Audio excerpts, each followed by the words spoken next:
ఏపీలో రోడ్ల పరిస్థితిపై సీఎం నారా చంద్రబాబు సమీక్ష నిర్వహించారు. సచివాలయంలో ఆర్ఎండ్బీ శాఖపై రోడ్ల మరమ్మతులు, నిర్మాణంలో కొత్త మెరుగైన సాంకేతికతను వినియోగించే విషయంపై సమీక్షలు చర్చించారు. రోడ్ల దుస్థితి, నిధుల అవసరం, ప్రస్తుతం ఉన్న సమస్యలపై సీఎంకు అధికారులు వివరించారు. నాడు రోడ్ల మరమ్మతులపై కనీస మొత్తంలో కూడా నిధులు ఖర్చు చేయలేదని సీఎంకు అధికారులు తెలిపారు. కాంట్రాక్టులకు బిల్లులు చెల్లించలేదని తెలిపారు. కాంట్రాక్టర్లు కూడా నేడు పనులు చేసేందుకు ముందుకు రావటం లేదని అన్నారు. రాష్ట్రంలో 4151 కిలోమీటర్ల మేర రోడ్లపై గుంతల సమస్య ఉందని అధికారులు చెప్పారు. తక్షణమే మరమ్మతులు చేయాల్సిన రోడ్లు 2936 కిలోమీటర్ల మేర ఉన్నాయని సీఎంకు తెలిపారు.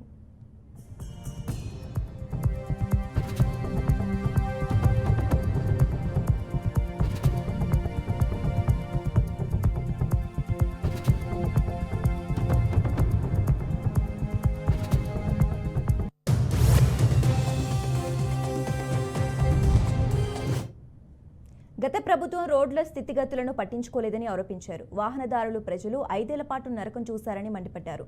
రోడ్ల పరిస్థితిని మార్చే పనులు ప్రారంభించాలని ముఖ్యమంత్రి నిర్ణయించారు. దెబ్బతిన్న రోడ్లకు మరమ్మతులు మొదలుపెట్టాలని అధికారులను ఆదేశించారు. మొత్తంగా రాష్ట్రంలో 7087 కిలోమీటర్ల పరిధిలో తక్షణం పనులు చేపట్టాల్సిన అవసరం ఉందని అధికారులు వివరించారు. వీటి కోసం కనీసం 300 కోట్ల నిధులు అవసరమని తెలిపారు. అత్యవసరంగా బాగు చేయాల్సిన రోడ్లపై దృష్టి పెట్టాలని సూచించారు. వెంటనే టెండర్లను పిలిచి అత్యవసర పనులు చేపట్టాలని ఆదేశించారు.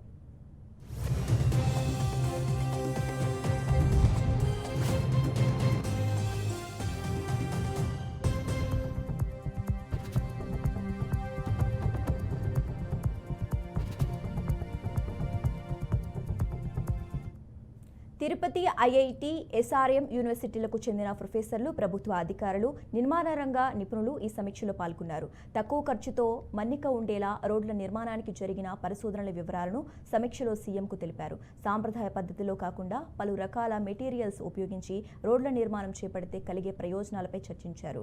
నేల తీరు, ట్రాఫిక్ రద్దీ, వర్షాలు దృష్టిలో పెట్టుకుని రోడ్ల నిర్మాణం చేపట్టాల్సి ఉంటుందన్నారు. వర్షాకాలంలో కూడా రోడ్ల నిర్మాణం, మరమ్మతులు చేపట్టే సాంకేతికతపైన నిపుణులు సాధ్యాలను వివరించారు. ఈ సమీక్షలో ఆర్ఎండ్బీ మంత్రి బీసీ జనార్దన్ రెడ్డి, పలువురు అధికారులు, నిర్మాణ రంగ నిపుణులు పాల్గొన్నారు.